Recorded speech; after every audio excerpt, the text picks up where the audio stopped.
दर्शकवृन्द हेर्नुहोस् त 73 वर्षीय आमाको यो अवस्था, पेट सुनिएर पेट फुलिएर यस्तो बिजोग छ। आज आमाले आफ्नो उपचार गराउनका लागि 1 रुपैयाँ पनि थिएन र नभएकै कारणले गर्दा कानमा लगाइरहेका ती सुनहरू 9,000 मा बेचेर आज अस्पतालसम्म आउनु पर्यो र आज अस्पतालमा आइसक्दा बीचमा लाग्ने अटो खर्च र त्यसै गरी अस्पतालमा लाग्ने केही खर्चहरूका कारण 9,000 त त्यसै सकियो। अब के गर्ने? अस्पतालले भन्छ उपचार यहाँ सम्भव छैन, धेरै टाढा पुर्याउनु पर्छ, नेपालगञ्जसम्म पुर्यायो भने उहाँको उपचार सम्भव हुन सक्छ भनेर अस्पतालले भनेको छ। तर नेपालगञ्जसम्म कसरी जाने? धेरै समस्या छ आमाको। आज यही समस्यालाई म तपाईहरुमाझ राख्दैछु। उहाँको यो अवस्था म तपाईहरुमाझ यस कारण देखाउँदैछु कि उहाँको उपचार यथाशीघ्र गरिनु पर्नेछ र जुन तपाईको मद्दतले मात्र सम्भव छ। दर्शकवृन्द, हजुर आमाले र बाजेले पाल्नु भयो। पाल्दाखेरि बाजे पनि दिल्ली आँखा खोल्न जान्छु भनेर जानुभयो, उतै बित्नु भयो।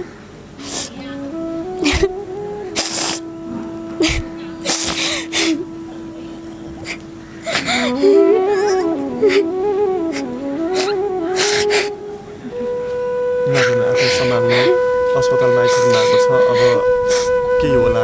यो पैसा लिनुहोस् र यो पैसाले त सम्भवतः उहाँको उपचार हुँदैन, तर एउटा सहयोगको सुरुवात भने पक्कै पनि भएको छ।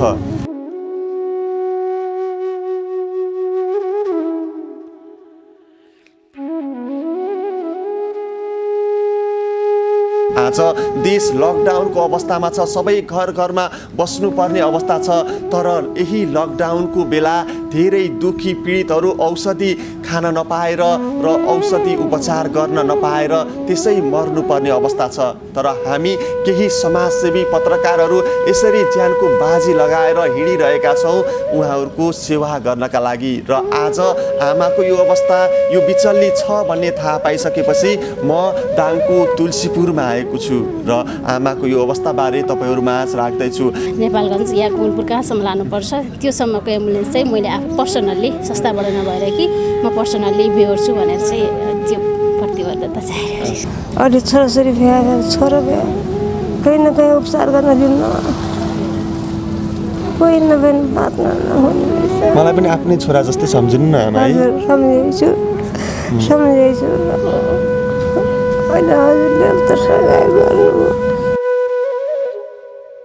तिमीलाई नै हेरी मेरो दिन ढल्छ, नदेख्दा एकैछिन मनमा हुरी जल्छ।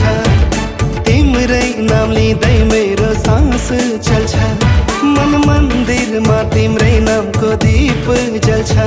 मेरो जुन धाम तिमी हौ, 4 धाम तिमी हौ, मेरो पूजा आराधनामा तिमी छौ। आमा ल हुन्छ है, राम्रोसँग जानुस् है। आमा नातिनु होला है, ठाउँमा राम्रो ठाउँमा जान थाल्नु भएको छ।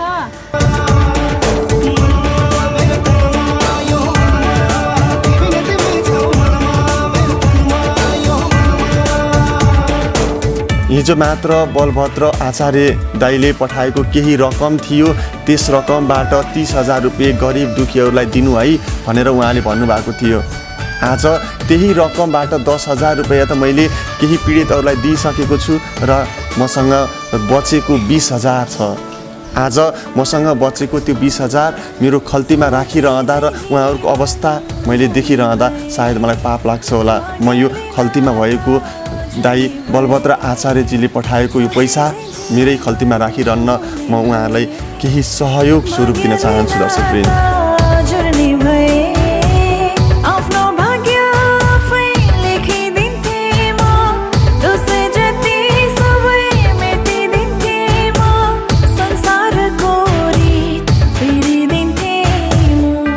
पुरा हेर्नुहोला।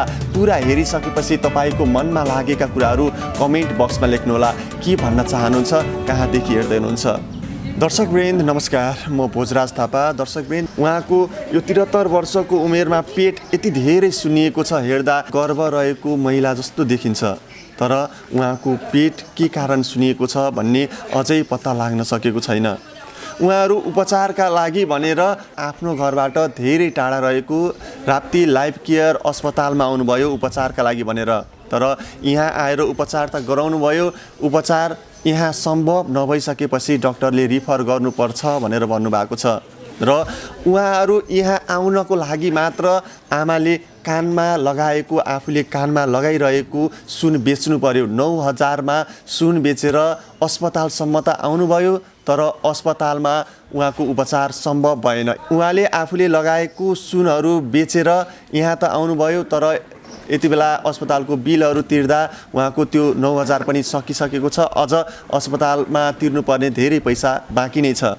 र यस्तो अवस्थामा कसैबाट मैले थाहा पाएँ उहाँको अवस्था यस्तो छ, यसरी बिचल्ली अवस्थामा अस्पतालमा बसिरहेको अवस्था छ भनेपछि पक्कै पनि म त्यहाँ जानुपर्छ र उहाँको उद्धार गर्नुपर्छ, सके केही सहयोग गर्नुपर्छ भन्ने हिसाबले म यति बेला उहाँलाई भेट्नलाई यहाँ आएँ। यहाँ आउँदा त उहाँको अवस्था झनै नाजुक देखेँ दर्शकवृन्द।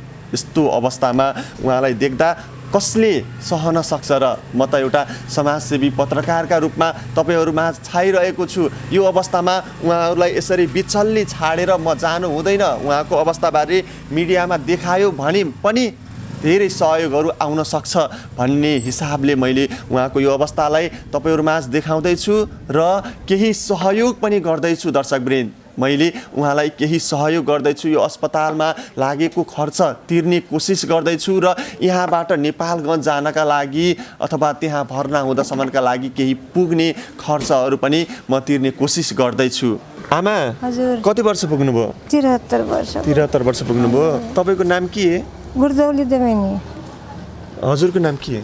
मेरो नाम निर्मला परियार हो। म बबई गाउँपालिका म वाडा नम्बर 7 मा बस्छु। के पर्नुहुन्छ आमाको तपाईँ? नातिनी लाग्छु म। अनि तर म आफ्नो त होइन, म उहाँकै आफ्नै छोरी जस्तै लाग्छ। नातिनी भन्दा पनि मेरो आफ्नै जन्म दिने आमा जस्तै लाग्छ। हुनुहुन्छ उहाँ, सबै पालन पोषण पढाइ लेखाइ पढाउन पनि धेरै पढाउन सक्नु भएन। आर्थिक धेरै कमजोर थियो, त्यस कारणले पढ्न पनि पाएन। नातिनी पर्नुहुन्छ भनेर भन्नुभयो, कसरी नातिनी पर्नुभयो? म उहाँको सौताको छोरीको छोरी हुँ। अनि उहाँको कोही पनि हुनुहुन्न तपाईँ बाहेक? म बाहेक कोही पनि हुनुहुन्न। छोरा भने पनि, छोरी भने पनि, नातिनी भने पनि, जे भने पनि मै नै हो। उहाँको आधार भन्ने मै नै हो। खासमा के भएको हो आमालाई? आमालाई पहिला अलिअलि पेट दुख्ने थियो। अनि त्यसपछि पेट दुख्दा पहिला पुसको महिनामा सानो घाउ जस्तो भयो, नाइटोदेखि हल्का तल। अनि त्यो घाउ उठ्या छ भनेर मलाई फोन गर्नुभयो। म गएर कहाँ छ भने हेरेँ, त्यो घाउ धेरै ठुलो भएर रहेछ। त्यो हेर्दाखेरि पछि कसले भन्नु रहेछ क्यान्सर हुनको बाट बस्न सकिन्छ, क्यान्सरबाट बच्न सकिन्छ भन्ने हुनाले हजुरआमाले अनि लगाउनु भयो, त्यो के भन्छ आँख भन्छ नि, त्यही लगाउनु भयो। त्यो लगाउँदाखेरि घाउ त्यो के भन्छ घाउको मुखै दिएको थिएन। मुख नदिँदाखेरि त्यो आफै सन्चो भयो, खै त्यही भित्रबाट फेरि घाउ भयो के हो। अनि हुँदाखेरि अहिले त्यस्तै थियो, त्यस्तै आफै सन्चो भयो। आफै सन्चो हुँदा पेट दुख्छ भन्नुभयो। पेट दुख्छ भन्दाखेरि झारफुक गऱ्यौँ, सामान्य झारफुक गऱ्यौँ कि के भन्छ दै देउता लागेको छ कि भनेर झारफुक गर्दाखेरि केही पनि देखेन। त्यही पनि चल्लाहरू के कुखुराहरू उठाएर राख्दाखेरि पेट दिनदिनै गर्दा बढ्दै गयो। पैसा पनि थिएन, केही पनि थिएन। हामी 3 भाइ थियौँ। 3 भाइ, मेरो भाइ 11 महिनाको थियो,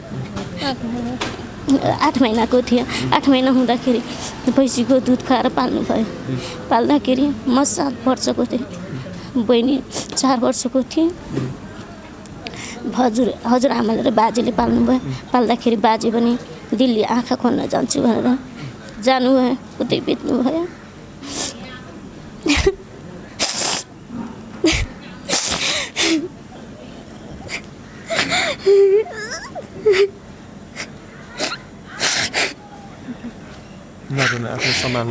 बाजे पछि बित्नुभयो। बित्दाखेरि हजुरआमाले थाङ्ना तुनेर हामीलाई पाल्नुभयो। पाल्दाखेरि दिनदिनै हामी ठुला भयौँ। ठुला भएपछि मेरो पनि बिहे भयो, अनि बहिनीको पनि बिहे भयो। बहिनीको अहिले राम्रै छ। मेरो एउटा छोरी छ, छोरी पनि मामा घरमै बसे। न त मलाई बुढाले दियो। उहाँको घाउ सुरुमा कहाँ पेटमा हो? पेटदेखि त्यो नाइटोदेखि तल। हजुर, नाइटोदेखि तल। हजुर, तल्लो पेटमा। अनि त्यो घाउ चाहिँ कसरी भएको? त्यो घाउ खै आफसे भएको सानो बिबिरा थियो। मैले आमासँग सोध्छु आमा भन्नु त। बिग्रो थियो। सानो बिबिरो थियो।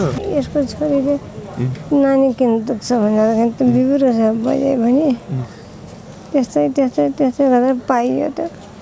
पाउँदाखेरि अब के लगाउने उसो गऱ्यो भने बस्नु लगाउने के हो आफूले हेर्नु नभन्ने भयो।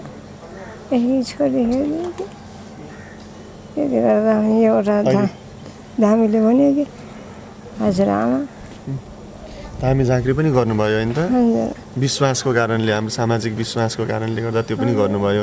सन्चो होला कि भनेर होइन त? बरालाई पनि उठाइयो, चहालाई पनि उठाइयो। अनि केही फल्यो पार्छ बराले भने। धामी झाँक्री गर्दा केही पनि भएन होइन त? त्यो एउटा अन्धविश्वास मात्र हो होइन? अस्पतालमा आउने अवस्था त्यति बेला किन रहेन? तपाईँको गरिबीको कारणले गर्दा हो अथवा कस्तो भयो? गरिबी अवस्थाले नै हो। हामीसँग 1 रुपियाँ थिएन। नहुँदाखेरि हजुरआमाको कानको सुन निकालेर हामीले बेचेर अनि यहाँ ल्याएँ। त्यही पैसाले पनि पुगेन। नपुग्दाखेरि कहाँ लैजाने के हो?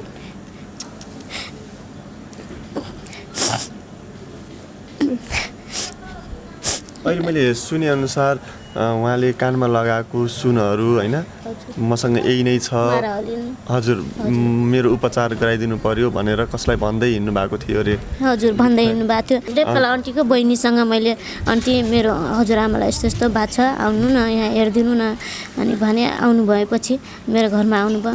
आन्टी हेर्नु न मेरो बोजू यस्तो हुनुभएको छ, मलाई पैसा यो सुन बेचेर कतैतिर पैसा खोजेर म हस्पिटल लग्छु अनि भने। त्यसपछि कहाँ बेचिदिउँ मैले अनि भन्नुभयो। त्यही पनि सोच्नु न कतैतिर तपाईँलाई त पत्ताउँछ न होला भने भन्दाखेरि अनि त्यसपछि म गर्छु अनि भन्नुभयो। पैसा नहुँदाखेरि आन्टीले मागेर 1000 रुपियाँ दिनुभयो। त्यो अहिले त्यो बेच्नुभयो, सुन बेच्नुभयो कि कहाँ छ? अहिले बेचेर अहिले त्यही 9000 रुपियाँमा बेचेर अनि अहिले त्यही यही हस्पिटलमा ल्याएर प्राप्ति केयर लाइफमा ल्याएर अहिले त्यही पैसाले पनि पुगेन। 9000मा बेच्नुभयो कानमा लगाउने सुनहरू होइन त? हजुर। अनि 9000 रुपियाँले अब तपाईँहरू यहाँ आउनुभयो होइन? अब यहाँ उपचार भइरहेको छ। हजुर, मैले अझ त्यो भाडा पनि दिएको छैन। अटोमा आएको थियो 1500 भन्थ्यो, त्यो भाडा पनि मैले दिएको छैन, मसँग थिएन। त्यही भएर अहिले के छ? आमाले खाना खानु भएको छ कि नै? मैले दुध ल्याइदिएको थिएँ, त्यो दुध खानुभयो अनि बिस्कुट ल्याइदिएको थिएँ, त्यही नै खानुभयो। खानु भएको छैन अरू केही पनि। पहिला पनि खानुहुन्थेन। पेट यस्तो सुनिएको छ, खाना खान मिल्दैन होला? खाना खोज्नुहुन्छ अनि खाना खोज्नुहुन्छ, पेटले घोज्छ भनेर खानै सक्नुहुन्न। न त सुत्न सक्नुहुन्छ न त बस्न सक्नुहुन्छ। आमा अहिले कति दुखिरह्यो होला है तपाईँलाई? दुखिरहन्छ। म मरेपछि कहाँ जान भन्छु। जग्गा जमिन केही छ कि अब घर पनि अब कस्तो के छ? केही छैन, मात्र त्यही घर मात्रै छ, बस्ने बास छ, केही पनि छैन अरू। सँगै हो बस्ने तपाईँहरू? सँगै हो, एउटै घरमा बस्नुहुन्छ? हजुर, एउटै घरमा हो बस्ने। अलिअलि मैले कमाएको थिएँ, त्यही पैसाले मैले गरेर आफै गरेर जग्गा किनेर अनि त्यो घर बनाएको छु, त्यति मात्रै हो। 8 महिना नाति पालेँ। आमा मरेपछि बच्चा कसरी पाल्छन्, कसरी हुर्क्याउँछन्। भैँसी दुध किनी रक्सी पारिकन 8 महिनामा नातिलाई हुर्क्याएँ, पढाएँ, गाडी चलाउँथ्यो। बिहा गरिदियो बुझेँ भने बिहा गरिदिएँ। अहिले कहाँ छ पत्तै छैन। माइतीले गर्दाखेरि माइतीले छोरी घरै लाग्यो। 1 लाख रुपियाँ ऋण लगाइदियो, कहाँ गयो पत्ता छैन। अब उहाँको उपचार चाहिँ यो अस्पतालमा सम्भव नहुने, अर्को अस्पतालमा रिफर गर्ने भन्ने कुरा छ होइन? हजुर हजुर। अनि कस्तो अब के कति लाग्ने रहेछ? अब तपाईँहरूले रिफर गर्न सक्ने अवस्था छ कि छैन? कस्तो छ अवस्था अलिकति जानकारी गरिदिनु न। केही पनि छैन। आम त न जग्गा छ न त खेतबारी छ, त्यही घर हो। बिक्री भनेपछि त्यही घर नै हो।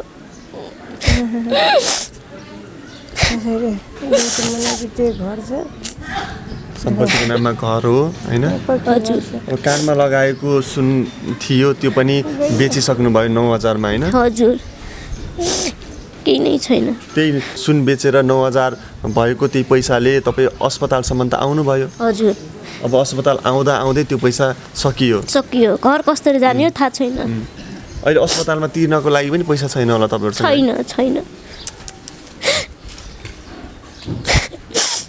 अझ यही अस्पताललाई तिर्न पैसा छैन भने अब अर्को अस्पतालमा जाने कसरी त्यो त धेरै समस्या भयो तपाईँहरूलाई त थाहै नै छैन कसरी जाने हो थाहै नै छैन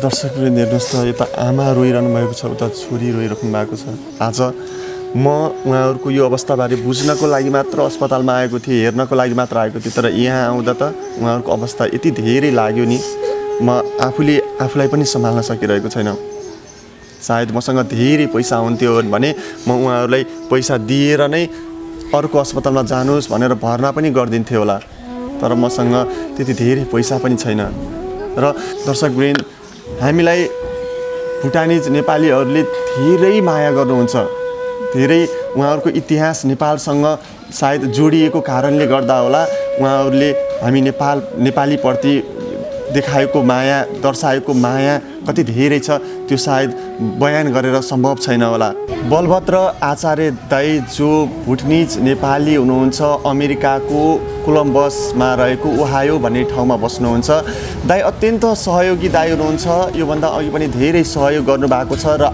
आज उहाँले पठाएको केही रकमबाट मैले 20,000 आमालाई दिँदैछु आमाको यो अवस्था देखिसकेपछि मैले आफ्नो मनलाई सम्हाल्न नसकिसकेपछि यो पैसा मेरो पकेटमा होइन उहाँलाई उपचारमा खर्च गर्नुपर्छ भन्ने लागिसकेपछि म आज यो रकम उहाँलाई दिँदैछु यो पैसा लिनुहोस् र यो पैसाले त सम्भवतः उहाँको उपचार हुँदैन तर एउटा सहयोगको सुरुवात भने पक्कै पनि भएको छ आज उहाँले गरेको यो सहयोग देखेर धेरै सहयोगी मनहरूले सहयोग गर्नुहोला र तपाईँको हजुरआमाको उपचार होला भन्ने मलाई लागेको छ धन्यवाद के भन्नुहुन्छ सहयोग गर्ने दाइको लागि के भन्नुहुन्छ यो पैसा छोपिसकेपछि अब के आमाको उपचार होला भन्ने तपाईँलाई लागिरहेको छ कि के छ अहिले मैले यो पैसा पाएँ त्यही पनि मैले दाइको साथ पाउँदा केही मेरो हजुरआमाको उपचार होला भन्ने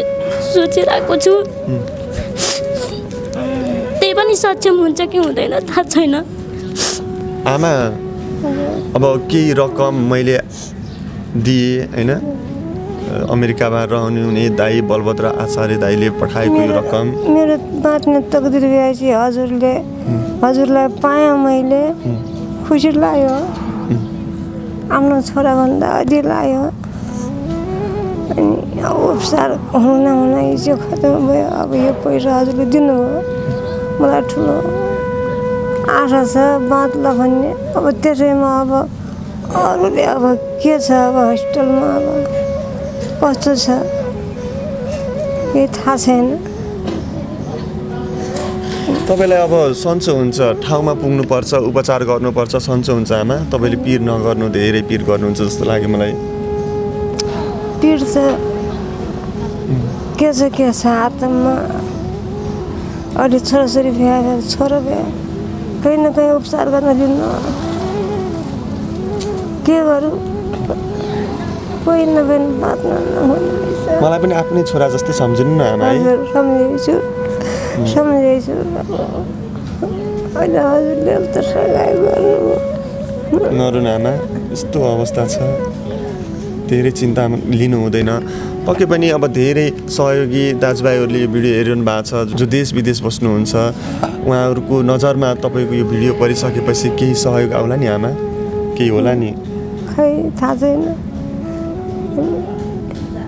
केही किने खाना भन्ने लाग्ने खाने पैसा नै 4 बार आया छ अहिले 4 बार खाने हामी छुप्प बसिरहने अरूको नाममा 1 गिलास दुध पनि किने खाने पैसा नहुने यस्तो भएन बात नबोले आयो त हुने रहेछ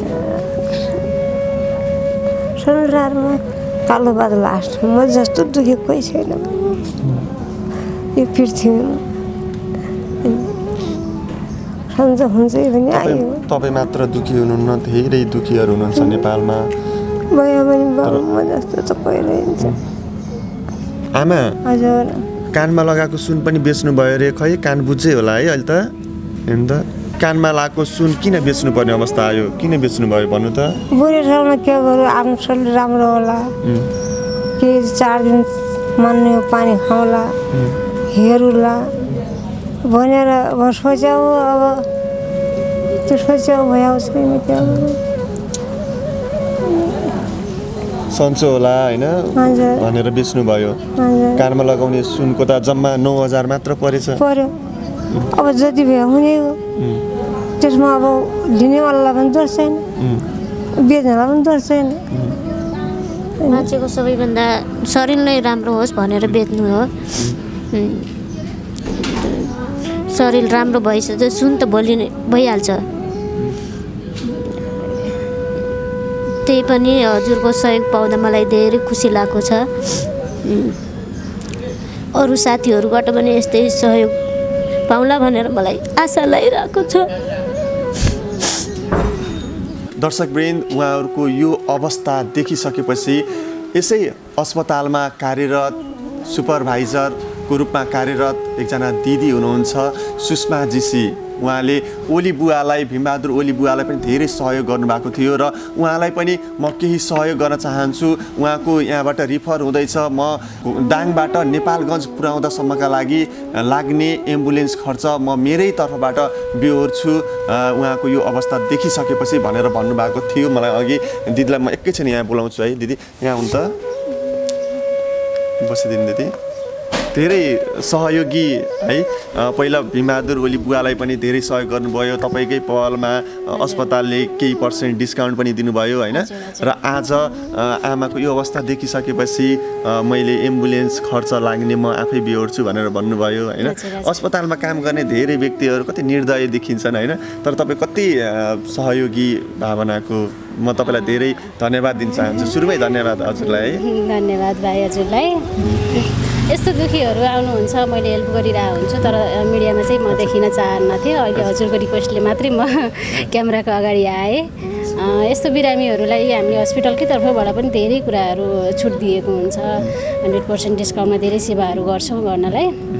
यो चाहिँ उहाँको अवस्था हेरेर अब यहीँ नै एडमिट गरेर यहीँ ठिक हुने रहेछ भने चाहिँ मैले उहाँको गरिबको कोटामा, असहायको कोटामा हालेर चाहिँ डिस्काउन्ट गर्न सक्थेँ। अब यहाँ नहुने केस भएको भएर बाहिर पठाउनु पर्ने भएको भएर चाहिँ अब उहाँसम्म जानलाई पनि उहाँले उहाँको भनाइ अनुसार चाहिँ घरबाट यहाँ अटोमा आएको 1500 पनि भएन भन्ने कुरा गर्नुभयो कि, त्यसले गर्दाखेरि मलाई चाहिँ अस्पतालको बिल तिर्नको लागि पनि कानमा लगाएको सुनहरू बेच्नुपर्ने अवस्था आयो भने जस्तो त्यो सुनेर चाहिँ अवस्था होइन र यो अवस्था हजुर एकदम कमजोर अवस्था लाग्यो। अनि त्यो देखेर चाहिँ मलाई अलिकति मन छोयो कि मलाई चाहिँ अहिले हजुरले जुन सहयोग गर्नुभयो 20,000, यो पैसाले उहाँ गएर केही भए पनि उहाँले केही नभए पनि उहाँको प्राइभेट अस्पतालमा गए पनि उहाँ गरिबको कोटामा कुरा गरेर मैले उहाँहरूलाई भने पनि छु, उहाँ गएर कुरा गर्नुहोस्, यो जुन कुनै हस्पिटलमा पनि हुन्छ, तपाईँहरूलाई नै हुनसक्छ भनेर उहाँलाई आइडियाहरू पनि दिएँ मैले। यो पैसा चाहिँ उहाँ गएर हेल्प होला, 5,000 बचे पनि त अलिकति हेल्प होला भन्ने सोचेर मैले चाहिँ यहाँबाट नेपालगञ्ज या कुलपुर कहाँसम्म लानुपर्छ त्योसम्मको एम्बुलेन्स चाहिँ मैले आफू पर्सनल्ली, संस्थाबाट नभएर कि म पर्सनल्ली बेहोर्छु भनेर चाहिँ त्यो प्रतिबद्धता चाहिँ। हजुरलाई म धेरै धेरै धन्यवाद दिन चाहन्छु, हृदयदेखि नै धन्यवाद दिन चाहन्छु दिदी हजुरलाई। हस् धन्यवाद। कति राम्रो भावनाको, कति राम्रो मन भएको दिदी हुनुहुन्छ सुषमा जीसी दिदी। र दिदीले आज उहाँहरूलाई लाग्ने एम्बुलेन्स खर्च म आफै बेहोर्छु नि भन्नुभयो। उहाँको यो अवस्था देखिसकेपछि सायद कसको मन दुख्दैन होला र कसका आँखा रसाउँदैनन् होला। र दर्शकवृन्द, आज 73 वर्षको यो उमेरमा उहाँको पेट हेर्नुहोस् त यति सुन्निएको छ, यति ठुलो भएको छ र आज उहाँ उपचार गराउनका लागि उहाँसँग पैसा थिएन। कानमा लगाएका केही सुनहरू बेच्नुभयो, त्यसको पनि 9,000 मात्र पर्यो र त्यही 9,000ले यहाँ उपचार गराउनको लागि आउनुभयो। तर 9,000ले आजको जमानामा के नै हुन्छ र दर्शकवृन्द, अलिअलि त खर्च पुग्यो, तर अझै धेरै खर्च लाग्दैछ। त्यो कसरी केले टार्ने समस्या धेरै छ उहाँहरूमा। आज यही समस्याका कारणले गर्दा मैले तपाईँहरूमा उहाँहरूको व्यथालाई, उहाँको पीडालाई देखाउँदैछु। जुन मलाई इच्छा नहुँदै पनि हो दर्शकवृन्द।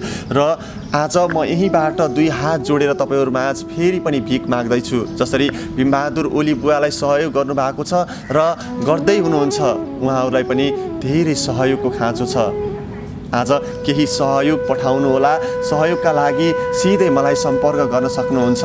तपाईँले पठाएको 1 रुपैयाँ पनि कतै खर्च नगरिकन म आमाको हातमा पुर्याउने छु। आमाको यो अवस्था छ, आज उपचारको लागि उहाँ नेपालगञ्ज त जाँदै हुनुहुन्छ। 20,000 रुपैयाँ मैले दिएको छु, साथै एम्बुलेन्स खर्च दिदीले दिँदै हुनुहुन्छ र यसले केही दिनलाई त पुग्ला, त्यसपछि के गर्ने भन्ने समस्या छ। पक्कै पनि मलाई विश्वास छ तपाईँहरूले उहाँको उपचारलाई रोकिन दिनुहुने छैन र यथाशीघ्र तपाईँहरूले पठाएको पैसालाई म उहाँ सामु पुर्याएर उहाँको उपचारमा लगाउने छु। म यहीँबाट तपाईँहरूमा प्रतिबद्धता व्यक्त गर्न चाहे।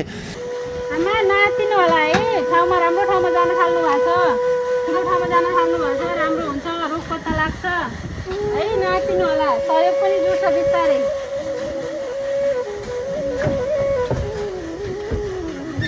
बहिनी त्यो गाह्रो पऱ्यो भने चाहिँ मैले नम्बर दिएको छु नि, त्यो नम्बरमा आमा ल हुन्छ है, राम्रोसँग जानुहोस् है।